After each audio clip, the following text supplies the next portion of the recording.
membahas bagaimana keteraturan kosmos dan tujuan semesta yang dapat dijadikan argumen filosofis begitu. Nah, tentu bagi teman-teman yang sudah mengikuti kajian kita dari kemarin di pertemuan pertama dan memperhatikan pemaparan pemateri dengan baik dapat memahami apa yang beliau sampaikan. Nah, di pertemuan kedua ini tentu tidak kalah menarik bersama Dr. Gigi Saputra Eskom IMAG, kita akan membahas materi filsafat dengan tema teori sistem kritik atas ateisme. Nah, ini tentu sangat menarik untuk dibahas malam hari ini. Semoga teman-teman semua dapat mengikuti sampai selesainya acara ya, tentu dengan menyiapkan fokus dan sebaik-baiknya memperhatikan apa yang akan beliau sampaikan. Mungkin tidak berlama-lama lagi, apalagi membacakan CV beliau ya, karena sejak awal beliau sudah perkenalan, tapi karena ada beberapa dari rekan-rekan kita yang baru ini terlihat, jadi nggak apa-apa nanti beliau memperkenalkan diri secara lebih luas. Ya, walaupun jarak memisahkan teman-teman, tapi hati dan pikiran tentu insya Allah satu di sini ya, hadir mendengarkan apa yang akan beliau paparkan nantinya. Tanpa berlama-lama lagi, saya Istaryadi selaku moderator mempersilahkan Dr. Gigi Saputra Eskom IMAG untuk memaparkan materi.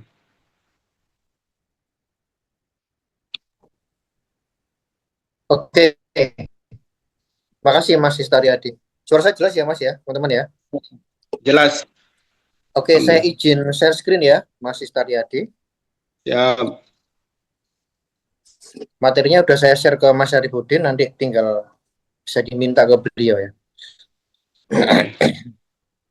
Oke, baik kalau begitu terlihat ya teman-teman ya di layar masing-masing. Baik, kita mulai kajian hari ini. Bismillahirrahmanirrahim. Assalamualaikum warahmatullahi wabarakatuh. Yang kami hormati teman-teman dari Nahdlatul Wathon, Lebak Bulus, ada Bang Syarif, ada moderator Bang Istaryadi, gitu ya, dan teman-teman. Terima kasih sudah hadir. Harapannya kita hari ini ya, kita bisa punya bekal gitu ya, bekal bersama agar kita bisa menghadapi ateis itu kayak apa sih? Karena ateisme itu kan makin lama makin kesini makin gencar gitu ya. Makin banyak argumen-argumennya makin banyak teman-teman sekalian lah. Coba nanti saya sampaikan temuan disertasi saya. Ini kan begitu. Ini teori kedua saya, dan paradigma kedua saya yang saya gagas dalam studi doktoral saya tahun 2022 di UIN Ampel teman-teman sekalian. Jadi kalau kemarin minggu lalu kita banyak mengkaji TSKT gitu ya, teori sistem kosmologi gitu kan. Hari ini kita fokusnya bagaimana sih mengkritik ateisme secara sistematis itu gimana? Bagaimana membantah ateisme secara mendasar, secara radikal. Kita tunjukkan ateisme itu keliru secara mutlak gitu ya teman-teman ya. Dan juga bagaimana argumen yang mengunci total itu seperti apa. Itu kita pada fokus kajian kita hari ini teman-teman sekalian. Izin klarifikasi tadi Mas Istaryadi menyatakan argumen keteraturan. Sebenarnya saya nggak pakai argumen keteraturan ya. Argumen keteraturan itu hanya sebagai salah satu fitur saja untuk menunjukkan keterbatasan itu gitu ya. Saya agak klarifikasi dikit aja tadi. Oke, teman-teman sekalian. Jadi saya nggak banyak membahas TSKT lagi ya karena udah kita bahas. Tapi TSKT itu akan mendasari bagaimana teori sistem kritik ateisme. Kita singkat TSKA gitu aja ya, biar nggak panjang-panjang ya teman-teman sekalian. Saya sambil mikir nama apa yang pendek tapi singkat tapi padat gitu ya. Oke, teman-teman sekalian, saya mengklaim suatu yang luar biasa besar, luar biasa berani, luar biasa radikal gitu ya, yaitu menggagas paradigma dan teori sistem. Wah, ini kan klaim luar biasa ya. Ujiannya juga luar biasa gitu ya. Saya ingat sidang doktoral saya dulu itu juga diuji luar biasa. Nah ini ketika saya mengklaim, oke, saya punya paradigma baru dan teori baru, maka sah dikatakan paradigma dan teori baru itu apa sih? Ketika dia bisa mendekonstruksi atau mengkritik secara fundamental paradigma dan teori yang lama ya teman-teman sekalian ya. Jadi nggak bisa dikatakan ini teori baru loh kalau nggak ada kesenjangan teoritik sebelumnya gitu ya. Nggak bisa dikatakan paradigma yang baru jika belum membantah atau mendekonstruksi paradigma lama. Jadi sebelum saya masuk bagaimana sih teorinya Mas Gigi dan paradigmanya Mas Gigi ini, saya akan tunjukkan tentang apa kesenjangan teoritik yang saya bidik ya teman-teman sekalian. Oke, ada dua pihak besar gitu ya teman-teman sekalian yang itu bertikai, teis versus ateis gitu ya.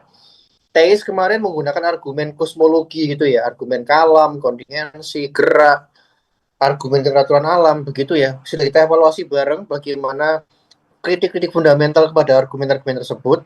Ternyata itu berefek pada kritik mereka kepada ateisme, efek gitu ya. Karena argumen adanya Tuhan dan juga kritik ateisme itu satu paket. Memang beda Mas Gigi, tapi satu paket. Sehingga kalau argumen adanya Tuhannya sudah banyak masalah gitu ya, nanti akan berefek pada kritik pada ateisme. Itu efeknya gitu teman-teman sekalian. Dan bagaimana sih membincang teis dan ateis? Bagaimana kita membahas tentang sebab akibat, keteraturan, dan kekacauan secara sistematis. Ini kan titik pertempuran utama dalam debat teis-ateis. Nah, kita jadi nggak sekedar, oke, alam apakah terbatas atau nggak terbatas? Apakah ini teratur atau kebetulan? Tapi bagaimana kesatuan ini tuh seperti apa? Oke, saya berikan beberapa contoh teman-teman sekalian. Jadi dalam buku Romo Magnis Suseno gitu ya, yang berjudul Menalar Tuhan, itu ada bab argumen adanya Tuhan yang berjudul dari realitas yang terbatas menuju ketidakterbatasan. Itu argumen kosmologi ya teman-teman ya. Jadi dalam argumen kosmologi Romo itu banyak mengkaji tentang argumen kontingensi sama kalam yang udah kita bahas kemarin ya. Tapi ketika masuk argumen keteraturan alam, beliau itu masih membuka kemungkinan akan adanya kebetulan. Jadi alam menurut Romo Magnis itu teratur oke, desain oke, tapi juga ada kebetulannya. Nah, ini kan bertentangan antara kebetulan sama desain itu kan bertentangan. Kebetulan itu produk materialis. Produk apa itu? Produknya multiverse. Multiverse itu apa Mas Gigi? Alam semesta jamak, alam semesta berjumlah tak terhingga gitu ya. Kalau dalam bukunya Romo Magnis, alam semesta itu berjumlah tak terhitung. Itu mungkin saja ada lah.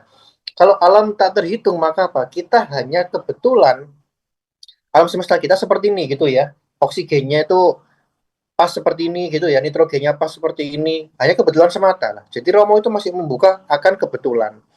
Artinya apa? Ada kontradiksi besar. Di satu sisi menyatakan oke, teratur, terbatas. Di satu sisi menyatakan ini kebetulan. Sedangkan kebetulan itu adalah produk materialisme. Nah ini kontradiksi yang sebenarnya berat ya. Karena apa? Ketemu ateis loh, sama-sama kebetulannya berarti kan. Walaupun tidak penuh itu kan di situ. Itu contoh yang pertama ya. Ada kontradiksi secara sistemik. Yang kedua argumen kontingensi. Argumen kontingensi itu ya punyanya Leibniz, punyanya Ibnu Sina, itu tidak berkomitmen pada keterbatasan. Jadi premisnya kan apakah semesta itu terbatas atau nggak terbatas? Dia tetap membutuhkan Tuhan. Nah sedangkan ketidakterbatasan itu menunjukkan apa sih? Alam itu stabil, berarti kan begitu. Kan kontradiksi, alam itu membutuhkan tapi dia stabil. Nah, itu kan gitu, alam itu kekurangan tapi dia stabil. Kalau nggak terbatas berarti kan nggak membutuhkan. Dan itu juga salah satu pemikiran ateisme, namanya infinite regress. Jadi argumen kontingensi itu yang kita bahas minggu lalu, mengkritik infinite regress tapi sekaligus mendukung infinite regress di satu sisi yang lain. Dan ini kan bertentangan gitu ya teman-teman sekalian ya. Kalau dibuat kritik ateisme ya akan ringkih karena dia bertentangan secara fundamental kan begitu kan. William Lane Craig atau WLC gitu kita singkat itu mengkritik ketahinggaan aktual kan begitu ya. Jadi bagi Craig alam semesta yang masa lalu tak terhingga itu nggak mungkin, itu salah. Tapi bagi Craig masa depan itu mungkin tak terhingga, nggak akan pernah selesai. Ini kan bertentangan karena semesta kalau dia punya awal dia pasti punya akhir karena dia terbatas. Secara substansi dia nggak boleh bertentangan antara keterhinggaan dan ketahinggaan. Misalkan demikian, teman-teman sekalian. Terus juga rumpun argumen kosmologi itu waktu mengkritik ateisme itu fokusnya pada apa? Ini terbatas sama nggak terbatas. Tapi nggak membahas tentang lalu bagaimana keteraturan, kebetulan itu seperti apa. Itu wilayahnya teleologi, Mas Gigi. Oke, sebaliknya. Teleologi punya gap yang besar, yaitu apa? Teleologi itu nggak berkomitmen pada keterbatasan atau ketidakterbatasan, karena dia fokusnya pada desain. Nah, itu di soal teman-teman sekalian. Nah, itu jadi kritik pada ateisme sekalipun punya evaluasi yang banyak, evaluasi yang fundamental. Karena kemarin banyak argumen adanya Tuhan yang itu punya kelemahan yang fundamental. Itu ya. Sehingga ini harus dirombak ini secara paradigmatik dan teoritik.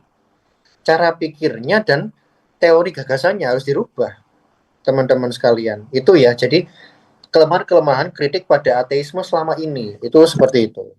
Lanjut ya. Nah, TSKT yang kita bahas minggu lalu akan berpengaruh pada TSKA. Argumen adanya Tuhan akan sangat berpengaruh sekali pada argumen kritik kita pada ateis. Itu jelas kan? Maka ada kekhasan, baik paradigmatik maupun teoritik. Nanti saya akan bahas juga bedanya kritik saya dengan kritik lain itu apa sih? Nanti saya akan sampaikan ya, teman-teman sekalian.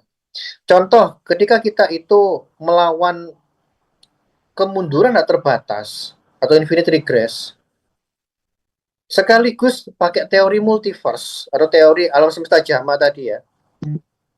Bagaimana mengalahkannya? Contoh Stephen Hawking. Apakah dua argumen ini tuh saling bertentangan atau bisa saling mengisi? Nah, itu kita perlu kaji. Jangan-jangan saya curiga ateis itu nggak punya teori sistem. Sama kayak argumen teis kemarin. Saya curiga seperti itu. Maka dari itu saya coba mendekonstruksi ateisme secara sistemik. Juga mengevaluasi kritik kepada ateisme secara sistemik juga. Bagaimana sih menyatukan tadi ya aspek kausalitas, keteraturan, dan kekacauan itu kayak apa? Menjadi kritik yang tangguh itu seperti apa? Sampai mengunci total itu bagaimana? Karena tadi ya, kritik pada ateisme itu masih banyak kelemahan. Fokus pada ketaigaan, desainnya dilupakan, kekacauan dilupakan, dan sebaliknya. Jadi merobohkan ateisme itu nggak total gitu ya, paham ya teman-teman ya? Dan ada kontradiksi satu sama lain antar argumen adanya Tuhan dan juga kritik pada ateismenya. Jadi nggak sistemik gitu ya teman-teman. Bahkan banyak kritiknya itu juga nanti ringkih ya, ada yang kuat dan yang ringkih. Tapi kesatuan jadi satu ya bertentangan, yang ringkih sama yang kuat, paham ya teman-teman ya? Itu di situ. Oke, itu kesenjangan yang saya bidik sehingga kita harus membangun paradigma baru. Nggak boleh sporadis gitu ya. Sporadis itu yang penting banyak kritik, tapi ya nggak karu-karuan, itu sporadis gitu ya. Nggak terencana, nggak tersistem. Juga bukan pakai paradigma yang itu reduksionis. Ya tadi ya, fokus keteraturan melulu, fokus pada kausalitas melulu. Nah ini bagaimana kalau seperti itu? Nah itulah kenapa saya usung paradigma sistem dan juga TSKA atau teori sistem kritik atas ateisme. Teman-teman bisa menguji nanti, ini nggak baru ini ngulang, silahkan, nggak masalah. Saya juga nanti menjawab balik ya. Teman-teman juga boleh menguji tentang koherensinya, korespondensi dari gagasan saya, silakan ya. Nggak ada masalah teman-teman sekalian. Itu di situ. Oke. Nah, sebelum kita mengkritik ateisme, kita kan udah tahu nih, apa sih kelemahan argumen adanya Tuhan dalam mengkritik ateisme. Tadi udah kita bahas ya, sebagai gap tadi. Sekarang kita belajar. Ateisme apa yang kita bidik? Kita harus fokus. Nah, ateisme yang dibidik oleh Mas Gigi adalah ateisme berbasis kosmologis atau ateisme berbasis penalaran akan alam semesta. Jadi, Mas Gigi nggak bahas tentang ateismenya Karl Marx gitu ya, Feuerbach, Sigmund Freud, Albert Camus, apalagi misalkan Emil Durkheim, terus siapa itu namanya tuh, sosiolog itu, Agus Kom misalkan, nggak bahas itu ya nanti saya ya, nggak bahas itu. Walaupun nanti bisa disambungkan, bisa. Saya pengen tanya itu Mas Gigi ya silahkan, walaupun itu nggak nyambung inti tema ya, tapi nggak ada masalah. Nah, kita fokusnya adalah mengkaji tentang ateisme kosmologis, jadi ateisme yang itu berbasis alam semesta. Nah, ateisme kosmologi sekarang itu makin berkembang teman-teman sekalian. Kalau dulu pure filsafat, yaitu apa? Oke, alam semesta itu ada dengan sendirinya. Alam semesta itu infinite regress, kemunduran tak terbatas. Alam semesta itu bisa menjelaskan dirinya dan lain-lain. Tapi sekarang, setelah Big Bang itu diterima dengan luas dan juga banyak bukti-bukti, maka argumen penyokong ateisme yaitu teori steady state, teori keadaan tetap, itu dalam bahaya teman-teman. Kenapa? Loh, alam semesta itu mengembang. Kalau semesta itu mengembang, artinya apa teman-teman sekalian? Artinya adalah alam itu punya awal mula, titik terang kecil, bukan tak terbatas. Nah, kepanikan itulah akhirnya memunculkan teori multiverse. Kalau dulu namanya universe, tak terhingga, sekarang multiverse tak terhingga. Itu ya. Jadi, ini gambar apa Mas Gigi? Oke, saya jelaskan ya. Cara sederhana, biar Kak semua paham. Multiverse ada 4 level. Ya. Jadi bukan hanya Mi Gacuan yang punya level, bukan hanya Wismi yang punya level, tapi multiverse juga punya level. Yang pertama, ada ini saya jelaskan satu persatu, ini kita bantai ya. Ada multiverse level 1. Ini level yang paling sederhana. Yaitu gini. Oke, alam semesta itu mengembang. Nah, alam semesta mengembang itu tidak akan pernah berhenti. Kenapa? Karena energinya, energi pengembangannya itu semakin lama bukan menurun tapi semakin besar. Tak terhingga bahkan. Akhirnya mengembang terus, jadilah besar begitu ya, menjadi semesta yang itu ya nggak terbatas, yang itu kita nggak bisa jangkau. Itu multiverse level 1 ya teman-teman sekalian. Jadi semesta mengembang tak terhingga. Ada yang bawah nih kayak gambar lemon ini, lucu banget ya gambarnya ya. Itu bukan gambar lemon ya, tapi itu gelembung-gelembung kecil, balon-balon kecil, Big Bang. Jadi kok level 2 itu gini, alam semesta itu ketika dia Big Bang meledaknya bukan hanya satu kali, tapi dia berkali-kali tak terhingga, teman-teman sekalian. Akhirnya apa? Satu Big Bang menghasilkan Big Bang yang lain, menghasilkan semesta yang lain, tak terhingga jumlahnya. Wah, jadi luar biasa ya. Jadi kita ini bukan unik ya, tapi uh, punya kembaran universe lain gitu ya. Kayak film Marvel mungkin, atau The Matrix gitu ya. Atau Interstellar kalau pernah nonton ya, atau Doctor Strange misalkan gitu. Nah, jadi namanya chaotic inflation atau inflasi kacau. Jadi semesta itu melahirkan semesta-semesta terhingga jumlahnya. Jadi acak banget, random banget. Kok kita ada di alam yang itu kayak begini ya, gravitasinya segini, ada manusia laki-laki perempuan. Ya kebetulan saja kita hanya produk Big Bang. Dari jumlah Big Bang terhingga itu begitu ya teman-teman sekalian. Itu level yang kedua. Level ketiga ini gambar kucing ini. Nah, pojok kanan bawah. Ini berkaitan dengan kuantum atau fisika kuantum. Many worlds of quantum physics. Jadi gini, ini sekilas fisika kuantum aja ya, sekilas saja. Dalam fisika kuantum dikenal dengan namanya istilah ketidakpastian. Jadi kalau semesta kita yang nampak mata ini kan ada balok, ada logam gitu ya, ada kayu. Ini kan benda padat kan ya, bisa diukur. Kita lempar misalkan, oh jaraknya 5 meter gitu ya, kecepatannya maka 10 km per jam misalkan demikian. Itu kan pasti gitu loh. Dalam fisika kuantum itu nggak pasti gitu ya. Ada namanya gelombang. Ingat ya, materi itu kan dipecah-pecah menjadi atom begitu ya. Atom terus dipecah menjadi quark, lepton, elektron gitu ya teman-teman sekalian. Nah, itu akhirnya apa sih? Dia sangat dinamis. Di dalam fisika kuantum dikenal dengan yang namanya fungsi gelombang. Gelombang tahu ya, yang itu berinferensi gitu loh, bukan titik tapi berinferensi itu kan begitu. Jadi banyak kemungkinan inference itu kan begitu kan. Kalau misalkan kayak itu saya lempar dua, jatuhnya di jarak 5 kilometer, selesai. Tapi kalau fisika kuantum itu nggak begitu. Kayak elektron misalkan dan foton itu kan dia berputar dalam orbitnya gitu ya, muter gitu ya. Itu kan ya dia dikatakan partikel dan juga gelombang, atau bahasanya dualitas gelombang dan partikel. Jadi satu tapi dua wujud ya teman-teman sekalian. Artinya apa? Dari sini berarti dunia kuantum, dunia yang kecil itu, mikro itu, nano itu bahkan, itu sangat dinamis. Dikuasai oleh hukum kemungkinan-kemungkinan atau possibility world. Bukan alam semesta yang kita temui sehari-hari yang itu serba pasti terukur. Dalam fisika kuantum itu sangat tidak pasti.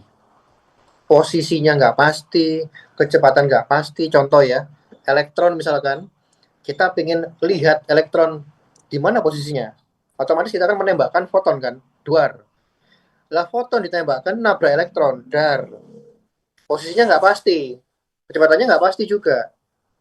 Artinya apa? Semua tidak pasti. Kemungkinan.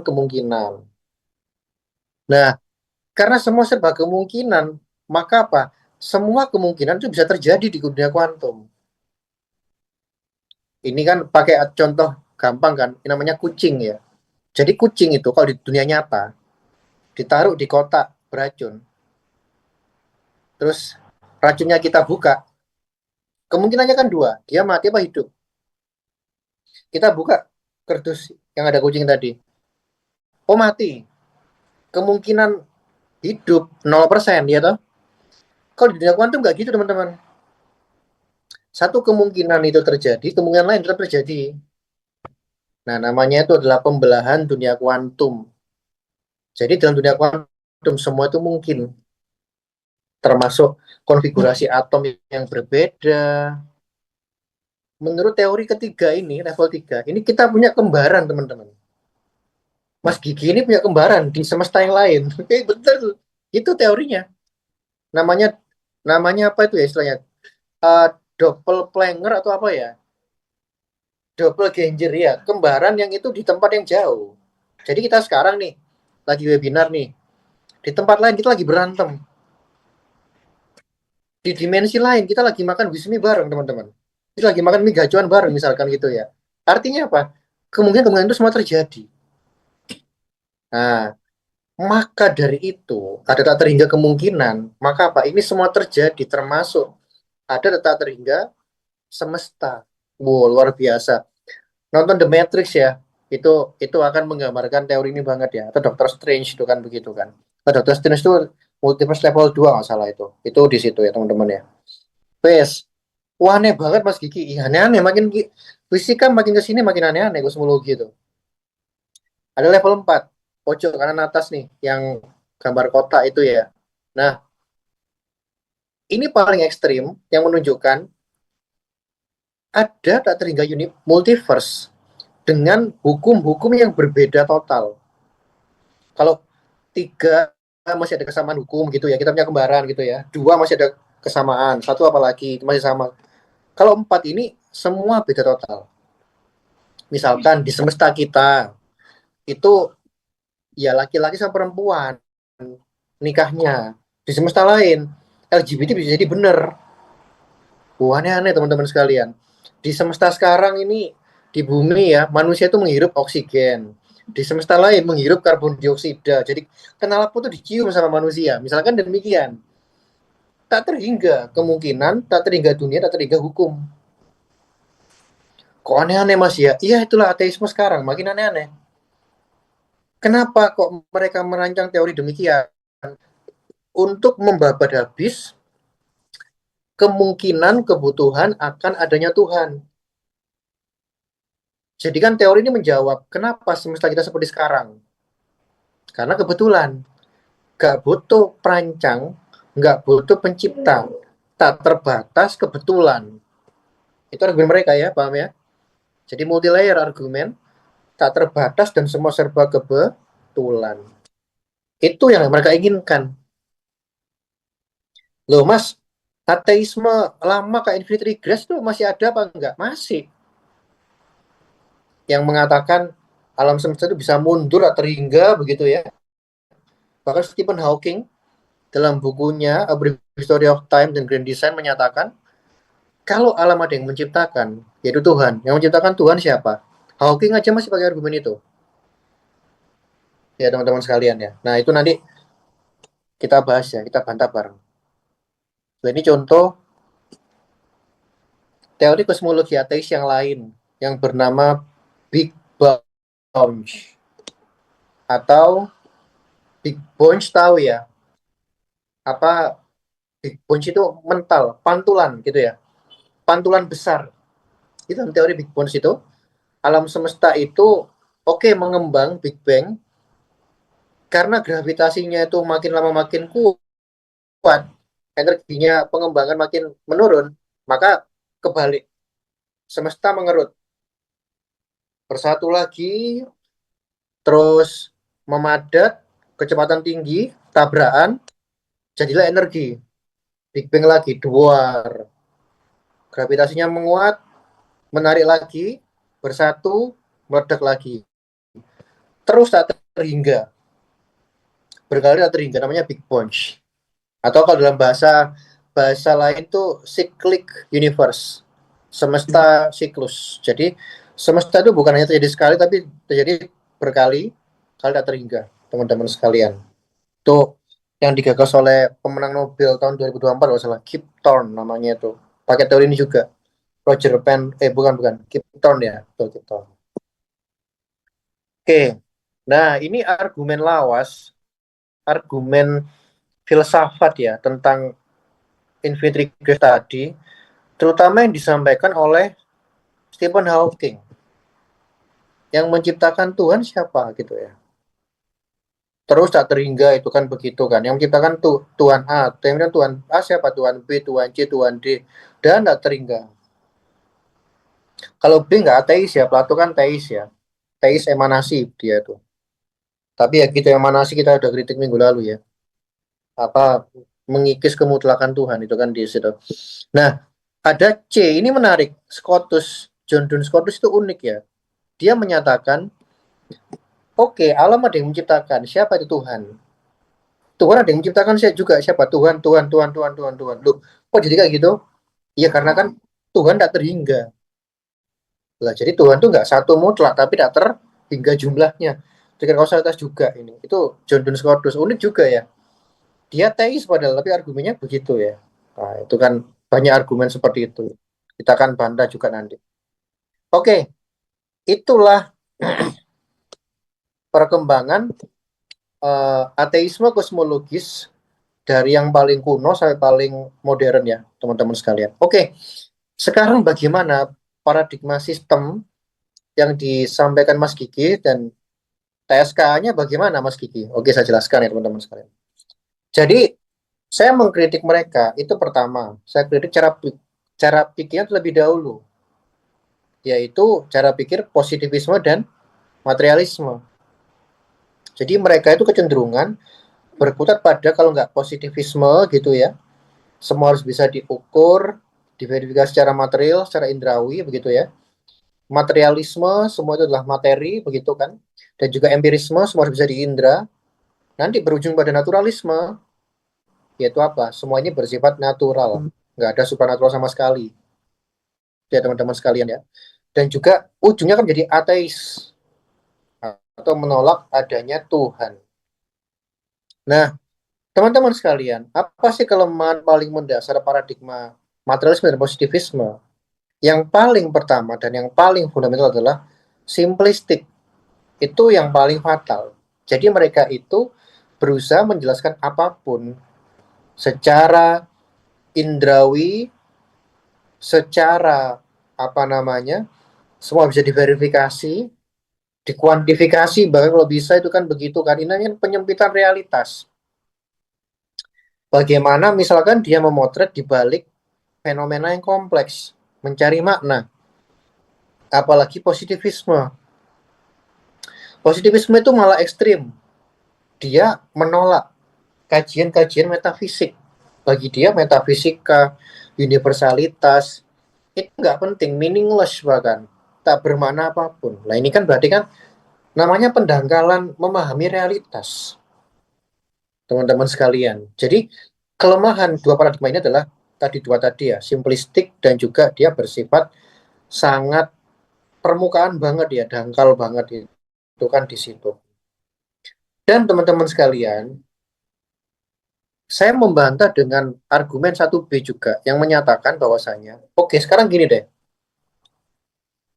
Ini mohon maaf ya, kalau mungkin terkesan radikal ya silahkan, enggak apa-apa ya. Cuman nggak bermaksud mengajak menjadi seorang yang itu ujungnya skeptis, enggak. Teman-teman sekalian, di dalam kajian adanya Tuhan, itu sebaiknya ya, idealnya, kita tuh berangkat dari nol. Nol ya. Jadi, sorry, lepaskan semua asumsi agama gitu ya. Termasuk lepaskan semua asumsi ateisme. Kita murni mencari. Kita murni mencari. Loh, nanti jadi agnostik dong, Mas Kiki. Tenang aja, saya juga menjadi agnostik teman-teman sekalian. Tuh gitu ya. Nah, sehingga nanti di pertemuan ketiga ya, nggak usah khawatir. Nah, teman-teman sekalian, akhirnya apa sih? Dari sini kita tunjukkan idealnya kalau kita berangkat dari nol, itu nggak boleh membatasi objek. Dalam artian, kita masih belum tahu Tuhan itu ada apa tidak. Kita belum tahu apakah semesta terhingga atau nggak terhingga. Otomatis apa? Ya, kita nggak boleh membatasi objek. Tapi apa? Oke, kita harus objektif, rasional, ya, sekaligus empiris, sekaligus apa teman-teman sekalian? Yaitu apa? Ya mungkin aja ada pencipta, mungkin aja ada apa namanya alam itu ada dengan sendirinya. Kan mungkin kalau kita berada dari nol. Kalau mungkin sebenarnya posisi dogma terhadap agama dan materialisme sama-sama harus kita tinggalkan. Kita mencari. Nah, materialisme dan positivisme teman-teman sekalian, itu apa sih? Sudah mengasumsikan tidak ada di balik yang nyata, di balik yang natural. Dan namanya ini kan, sorry ya, membatasi sudah. Nanti akan berefek pada mereka, akan gagal dalam menjelaskan realitas.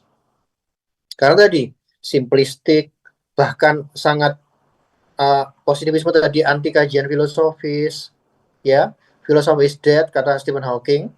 1B juga menunjukkan, loh, kalau kita fair, kita berangkat dari nol mencari kebenaran, harusnya apa? Lepaskan dulu semua, termasuk cara pikir materialis, termasuk dogma agama.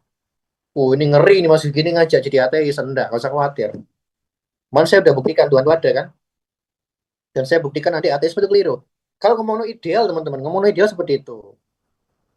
Saya menyusun teori ini pun juga dalam keadaan yang masih beragama gitu ya. Ya, tapi kan kita bicara ideal dan apa yang realistis terjadi, teman-teman sekalian. Itu di situ ya. Oke, itu kritik pada epistemologi dan ontologinya.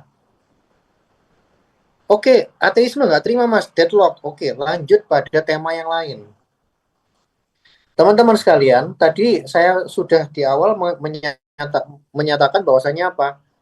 Debat dengan ateisme itu melibatkan 3 prinsip, yaitu masalah kausalitas, keteraturan, dan kekacauan. Kausalitas bagi ateis itu 2 kemungkinan. Tak terhingga, ataukah dia terhingga tapi alam bisa mengadakan dirinya sendiri. Nah, itu ya. Nah, saya melihat titik pangkal utama ateisme itu pada aspek ini, yaitu pada ketakhinggaan. Jadi pada pandangan ketakhinggaan. Tadi ya, yang multiverse tadi ya teman-teman ya, itu kan tak hingga sehingga kebetulan. Ini menjadi inti utama ateisme di situ, tak hingga tadi. Atau dia terhingga tapi bisa mengadakan dirinya sendiri. Nah, otomatis di tahap yang pertama, tahap yang kedua, saya akan membuktikan bahwasanya ketahinggaan itu gagal menjelaskan realitas. Lalu berikutnya adalah saya akan buktikan ketahinggaan itu gagal menjelaskan keteraturan dan kekacauan. Sehingga mereka apa? Gagal dengan saya tadi ya semua serba kebetulan tapi hasilnya desain dan gagal menjelaskan kekacauan tadi juga. Nah, itu sistematikanya ya. Itu jadikan kita mengkaji secara sistemik gitu ya, nggak sporadis, teman-teman sekalian. Oke. Nomor 2 ya. Jadi saya ada beberapa argumen baru yang saya gagas berdasarkan paradigma sistem teman-teman sekalian. Yang pertama adalah ketahinggaan itu banyak kelirunya. Kenapa? Yang A, tidak sesuai dengan hakikat realitas atau hakikat realitas ya, kita udah kaji kemarin. Ada kekurangan sebagai paling hakiki gitu ya. Ada kebutuhan baru atasnya. Baru ada namanya kausalitas, ada ketergantungan, ada gerak, perubahan, relasi, pengaruh. Nah, ketahinggaan itu nggak mengkaji tersebut. Ketahinggaan itu, apalagi positivisme tadi itu, nggak mau mikir apa hakikat realitas, itu meaningless bagi mereka. Yang penting atom begitu ya, lebih ke situ teman-teman sekalian. Nah, artinya apa? Mereka tidak bisa menjelaskan kausalitas karena apa? Gagal menjelaskan hakikat kausalitas. Karena apa tadi? Ada kekurangan, ada kebutuhan. Ingat ya, ketergantungan kemarin, ada komparasi, ada superlatif yang itu membatasi lah. Ketaigaan tidak bisa menjelaskan itu semua. Saya pernah debat 2 kali dengan teman saya agnostik, satunya ateis, menyatakan, "Loh Mas, hakikat kausalitas itu apa sih?" Ya kausalitas itu sendiri. Jadi kan muter gitu ya. Ditanyain apa hakikat sebab akibat? Ya sebab akibat itu sendiri. Padahal kan nggak fundamental dia mikirnya. Nah, jadi dia gagal membangun fondasi argumen, yaitu apa? Tidak bisa atau nggak sesuai dengan hakikat realitas, nggak sesuai dengan hakikat kausalitas, teman-teman sekalian. Itu yang A. Efeknya nggak sesuai dengan gradasi kausalitas tadi. Maksudnya gimana Mas Diki? Tadi ya, ada komparatif, perbandingan, ada superlatif, paling besar, paling kecil. Itu menunjukkan apa? Batas. Nah, ateisme, ketaigaan, jelas membantah batas. Kalau nggak ada batas, nggak ada komparasi, nggak ada standar, nggak ada perbandingan paling tinggi, nggak ada perbandingan. Artinya apa? Realitas bersifat flat, semua sama, tanpa derajat. Lah ini kan nggak sesuai dengan fakta kalau begitu. Bisa dipahami ya teman-teman ya. Jadi secara ontologi fatal ketaigaan itu. C, eksistensinya absurd. Absurdnya gini, dia sering pakai atribut-atribut keterhinggaan. Contoh, misalkan terhingga itu kan bisa dihitung kan, 1, 2, 3, 4, 5, 6, 7, 8, 9, 10. Wujudnya ada gitu ya. Terhingga apa wujudnya? Apakah dia proses atau angka terus-menerus begitu ya? Kausalitas terus-menerus. Kalau terus-menerus berarti dia kena yang namanya masalah transisi. D. Karena apa? Ada transisi kan, misalkan 1, 100, 1000, 10.000, 1 triliun, kuintiliun, sextiliun gitu ya, kuadriliun, Google. Ini kan terhingga semua tapi besar. Kalau menuju tidak terhingga maka harus ada apa? Ada transisi. Lah, transisi ini berarti kan antara terhingga dan nggak terhingga. Artinya apa? Tak hingga masih punya awal. Loh kan absurd namanya itu. Tak hingga masih punya awal. Tak hingga kan tanpa awal, tanpa akhir gitu ya. Paham ya teman-teman ya? Nah itu banyak kritik yang saya susun dalam disertasi saya nih ya teman-teman sekalian ya. Tak bisa menjelaskan ganjil genap. Termasuk itu dalam properti angka misalkan, dalam properti realitas kuantitas. Namanya ganjil sama genap. Misalkan dalam angka ganjil 5 gitu ya. Rumusnya mesti apa? Angka ganjil lebih banyak daripada angka genap. Contoh 5. Angka ganjilnya ada berapa teman-teman? 1, 3, 5. Genapnya ada berapa? 2, 4. Banyak ganjil kan ya. Kalau genap itu imbang. Angka 4 misalkan. 1 sama 3 ganjil, 2 sama 4 genap. Imbang. Itu terbatas apa enggak terbatas? Terbatas. Sekarang coba ada terbatas. Ganjilnya bagaimana, genapnya bagaimana? Gak bisa menjelaskan. Karena apa? Ketika dia menjelaskan, dia berhenti pada suatu angka, batas. Apakah ganjil atau genap? Nah, itu teman-teman sekalian. Jadi dia tuh konsep di awang-awang yang nggak bisa menjelaskan realitas. Itu namanya tak hingga. Kalau Anda belajar matematika, tak hingga itu nggak, tak hingga itu kalau limit misalkan, itu bukan sungguh-sungguh tak hingga, bukan. Tapi sangat kecil banget. Tapi bukan tak hingga sebenarnya, teman-teman sekalian. Itu bahasa yang dilebih-lebihkan aja. F misalkan, masalah himpunan ketahinggaan. Contoh ya, ini saya pernah lihat di suatu video itu gini, atau multiverse tadi ya, misalkan himpunan A tak terhingga, himpunan B tak terhingga, ada namanya himpunan tak terhingga itu ada gradasinya ternyata. Himpunan A lebih sedikit daripada himpunan B, walaupun sama-sama tak terhingga. Himpunan C itu lebih banyak anggotanya, walaupun sama-sama tak terhingga. Artinya apa ini?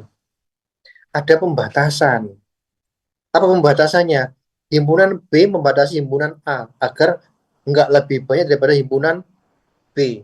Himpunan C membatasi himpunan B agar nggak lebih banyak daripada himpunan C, dan seterusnya. Berarti apa? Tetap ada pembatasan. Ya kan begitu.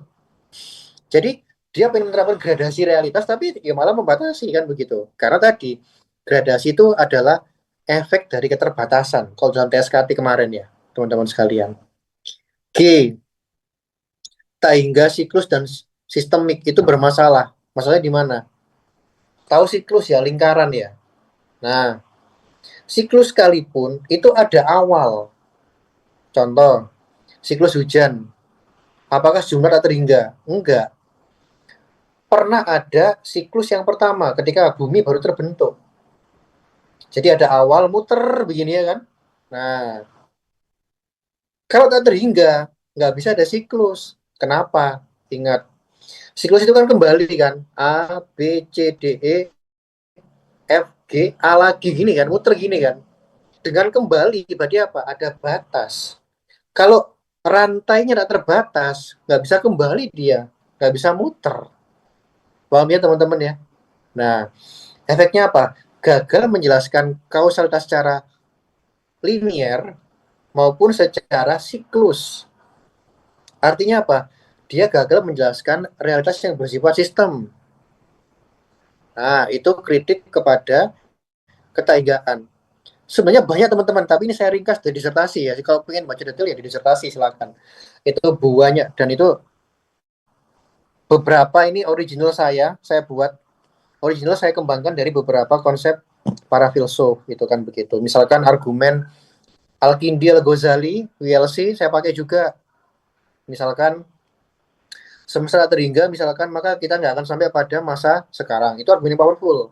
Itu juga saya pakai. Itu gitu ya. Oke, jadi apa kesimpulannya? Tak terhingga itu gagal menjelaskan kausalitas. Berikutnya adalah akan berefek pada secara sistemik. Oke, tak hingga itu gagal menjelaskan keteraturan dan kekacauan. Kok bisa Mas Kiki? Tadi ya, ingat keteraturan itu membutuhkan satu tujuan. Kan begitu kan ya. Yang kedua adalah ada siklus, ada unsur, ada fungsi kedudukan. Di dalam ketahinggaan nggak ada tujuan, nggak ada akhir soalnya, nggak ada garis akhir. Maka apa yang terjadi teman-teman sekalian? Efeknya adalah dia berefek kalau nggak ada tujuan, maka nggak ada namanya visi misi, nggak ada namanya siklus, nggak ada fungsi, dan seterusnya. Nggak ada keteraturan. Dan ingat tadi ya, yang G ini, ketahinggaan gagal menjelaskan siklus dan garis lurus. Otomatis apa? Gagal menjelaskan sistem teratur. Efeknya di situ teman-teman sekalian, efeknya harus sistemik. Nah, apa yang bakal terjadi? Maka tahingga nggak bisa menjelaskan keteraturan. Lebih lanjut, nggak bisa menjelaskan keteraturan, gagal menjelaskan kekacauan. Karena apa? Keteraturan yang menurun akan menjadi kekacauan.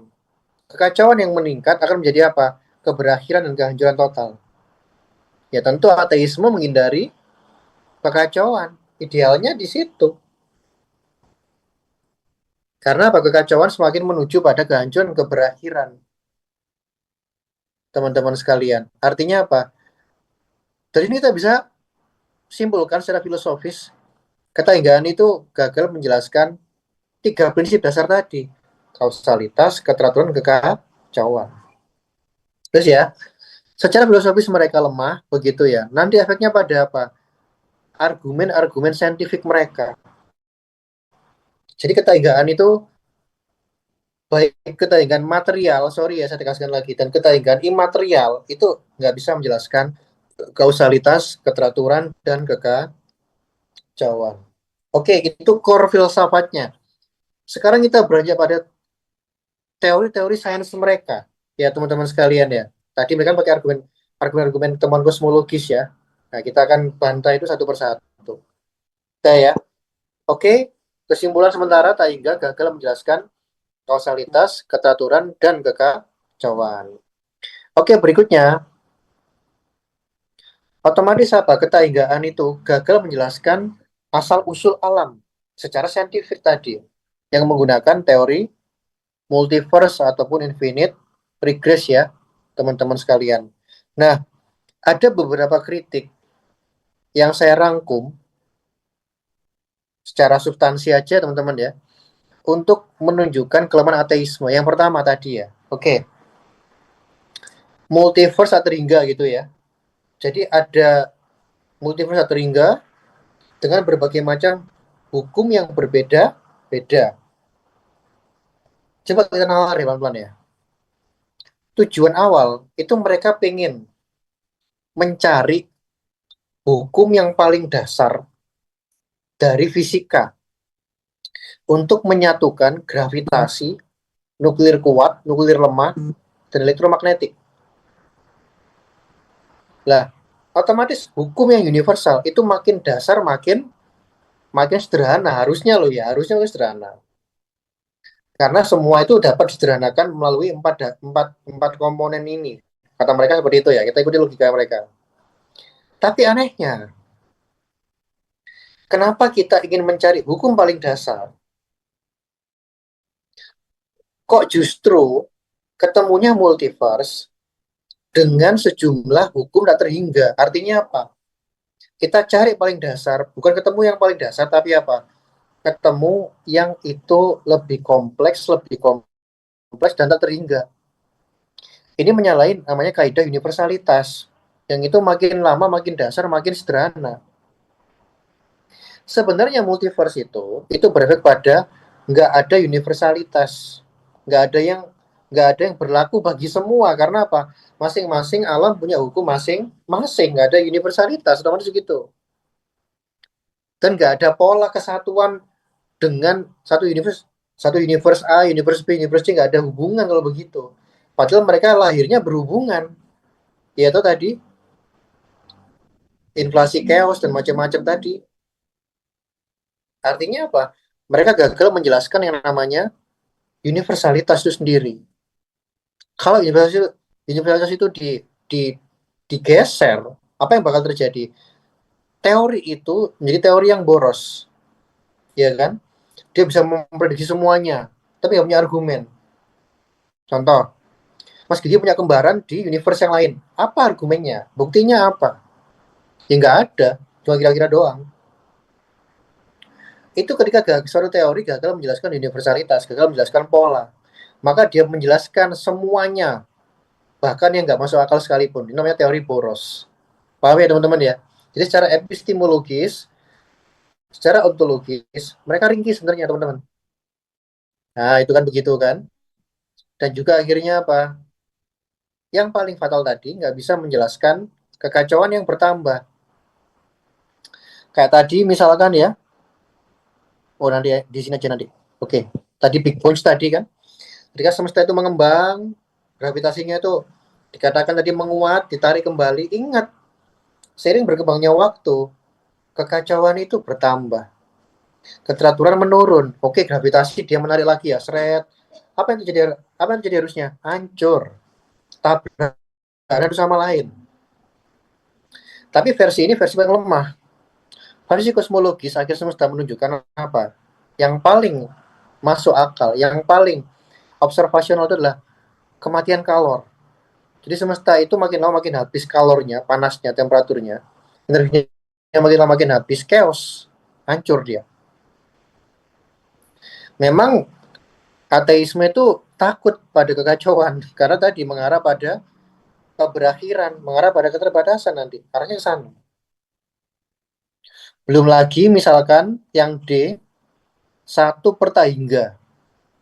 Untuk menghasilkan satu universe kita, membutuhkan tak terhingga universe lain. Bayangin ya, satu per hingga itu berapa teman-teman? Berarti apa? Anda harus menjelaskan tak terhingga dulu baru bisa menjelaskan semesta Anda. Berarti logikanya apa? sebelum menjelaskan alam semesta, kamu harus bisa menjelaskan tak terhingga universe. Nggak akan pernah selesai. Itu masalah epistemologis dan keterbatasan akal pikiran manusia. Teman-teman sekalian, apalagi Big Bang menjelaskan umur semesta 13,8 miliar tahun. Nah, kalau satu per hingga apa artinya? Membutuhkan tak terhingga waktu. Masalahnya tak terhingga waktu. Apa efeknya? Nggak akan pernah sampai pada semesta kita sekarang. Karena dia tak terhingga masa lalu. Ingat ya teman-teman sekalian ya. Nah, itu masih banyak lagi kritiknya. Atau misalkan, ini argumen simple tapi powerful ya. Ini yang saya tekankan di disertasi saya itu gini. Oke, ada Big Bones tadi tak terhingga ya.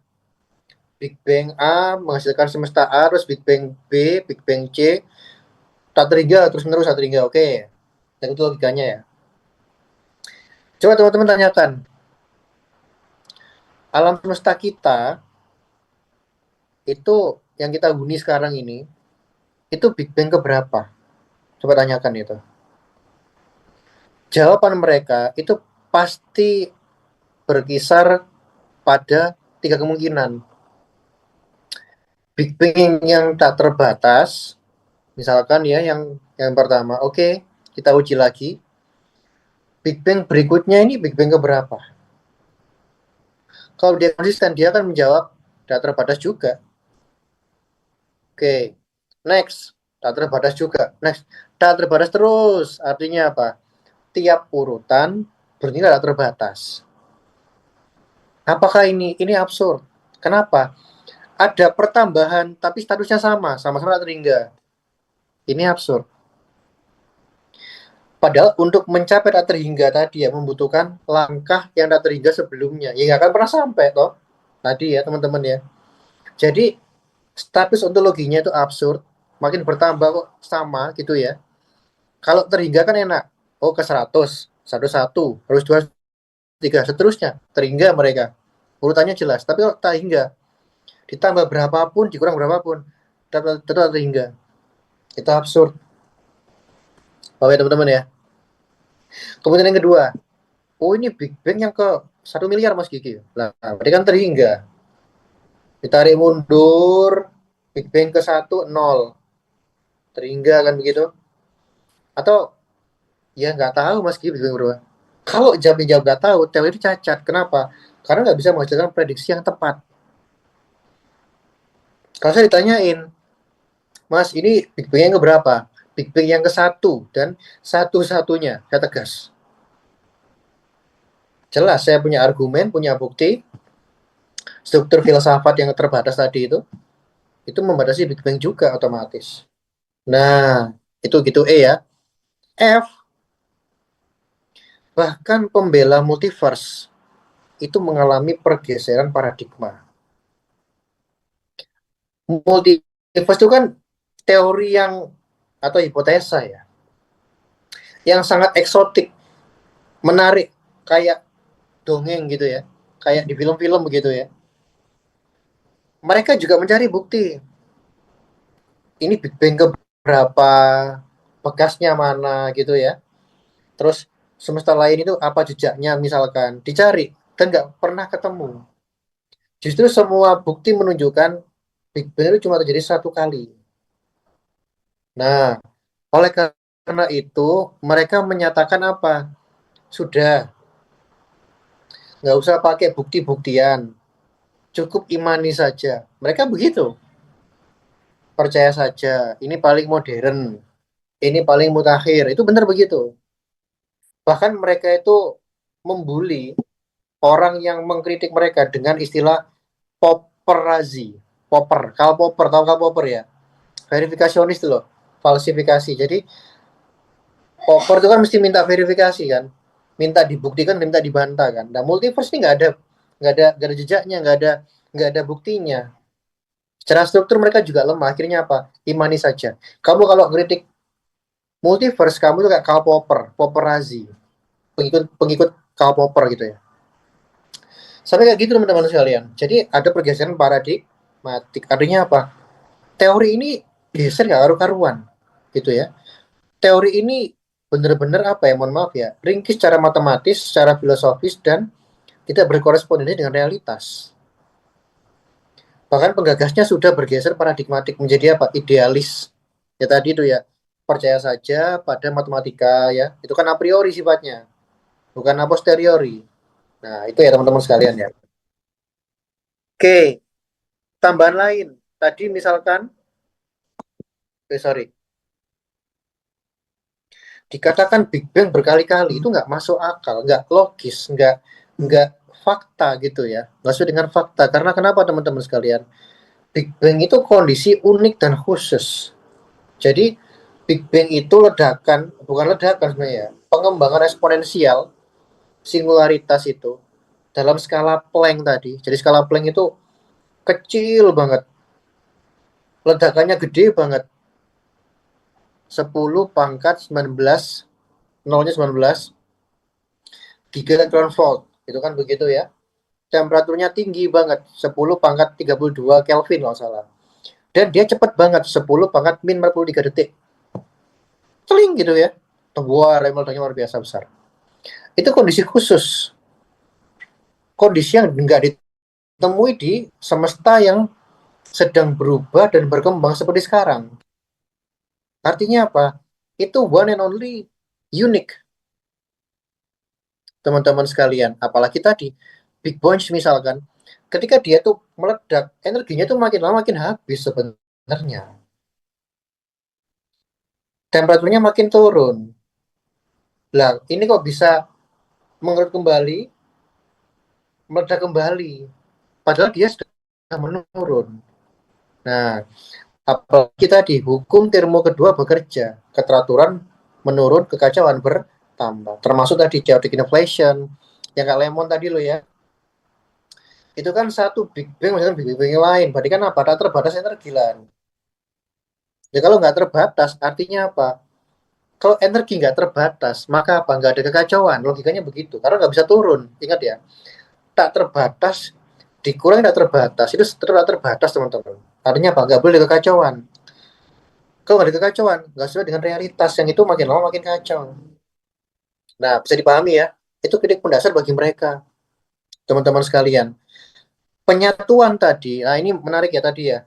Gravitasi dan tiga gaya dasar tadi, nuklir lemah, nuklir kuat, elektromagnetik, itu hanya terjadi pada skala Planck tadi, awal mula Big Bang tadi. Terus di mereka berpisah begitu ya, maka bekerja masing-masing. Nggak bisa disatukan ketika semesta terjadi seperti sekarang, sedang proses misalkan, tapi hanya satu kali tadi itu. Kondisinya sangat unik, teman-teman sekalian. Apalagi dipaksakan sebelum ada Big Bang, ada semesta lain, ya tadi ya, kena hukum termo kedua, kena kondisi khusus Big Bang. Ya, itu kan nanti keringnya di situ teman-teman sekalian. Dan juga tadi ya, teori yang buruk adalah teori yang boros, yang bisa menjelaskan semuanya tapi nggak punya argumen. Contoh nih, saya punya teori. Teman-teman di belakangmu sekarang ada kuntilanak tuh, ada buto hijau tuh, ada wewe gombel. Apa argumennya mas? Ya karena semua mungkin ada. Tuh enak kan ngomong kayak gitu, enak, tapi nggak punya bukti. Mas, mas apa tadi Istariadi, di rumahmu ada Roro Kidul. Buktinya apa mas? Ya mungkin ada lah, apa yang nggak mungkin. Nah, itu kan repot, teman-teman sekalian. Nah, tadi ya juga rezim kekacauan tadi bertambah akan berujung pada kekacauan besar atau heat death, kematian panas, kematian kalor. Atau kalau dipaksakan tadi, oke, semesta itu mengembang tidak terbatas. Kalau itu konsisten, itu juga akan berakhir. Apa berakhirnya? Berarti gravitasi terkalahkan dengan energi pengembangan semesta. Ekstrim, terkoyak, rip. Apa yang bakal terjadi teman-teman sekalian? Yang jadi adalah nggak ada gravitasi. Gravitasi kalah. Kalau gravitasi kalah, apa yang bakal terjadi? Ya nggak ada sistem planet, nggak ada tera surya, nggak ada galaksi, nggak ada supercluster, nggak ada. Paham ya teman-teman ya? Itu kelemahan-kelemahan fundamental pandangan-pandangan ateisme. Itu di situ. Ini dulu ya teman-teman ya. Oke, lanjut ya. Nah, ini saya kutip, kenapa saya fokus pada Hawking, karena Hawking itu tokoh terkenal berpengaruh, ya, ateisme yang terkenal sekali dan berpengaruh sekali. Dia beda dengan multiverse yang lain. Jadi gini, menurut Hawking, semesta itu punya awal, tapi alam semesta itu bisa mengadakan dirinya sendiri. Itu ateismenya Hawking. Beda kayak ateisme multiverse tadi atau Lingga tadi ya, beda. Nah, menurut Hawking, alam semesta itu adalah dia berawal dari namanya fluktuasi kuantum. Tadi ya, kuantum tadi ya. Kuantum itu serba nggak pasti, begitu ya. Serba absurd, just possible. Sebelum munculnya ruang waktu, maka didahului oleh namanya waktu imajiner. Jadi waktu imajinasi gitu ya. Maya, partikel-partikel yang itu partikel yang bersifat tadi ya kuantum maya tadi ya, atau virtual partikel, vakum kuantum ya. Makasih teman-teman. Udah di apa ditambahkan bahasanya tadi itu. Itu berdinamika. Seret ketemu luar, meledak Big Bang. Itu namanya gravitasi kuantum. Jadi alam itu keadaan kecil sekali, gravitasinya melengkung sekali, kecil, ada dinamika kuantum di situ. Ketemu imajiner, gak dihitung ya imajiner ya, karena bukan waktu 4 dimensi ya. Luar, Big Bang, teman-teman sekalian. Apa kritik bagi Hawking? Ini gak hanya Hawking ya. Ada Hawking, ada Lawrence Krauss, ada Graham Oppy, dan lain-lain. Yang itu punya argumen seperti ini gitu ya. Jadi alam semesta terbatas, tapi dia itu mengadakan dirinya sendiri lewat hukum gravitasi kuantum. Kan begitu ya. Apa sih kritiknya, teman-teman sekalian? Satu, oh ini bentar ya. Coba kita ikuti alur pemikiran Hawking. Oke, ada waktu imajiner ya. Sebelum waktu real terjadi. Ada fluktuasi kuantum. Tolong jelaskan, fluktuasi kuantum itu bagaimana propertinya? Kalau Big Bang tadi kan jelas ya, skala Planck. Tadi ya, energi Planck, temperatur, panjang, waktu, Planck semua. Big Bang, itu kan begitu. Kalau fluktuasi kuantum waktu imajiner, apa atributnya? Apakah dia itu setara Planck, atau di bawah Planck, atau sama? Hawking nggak menjelaskan itu.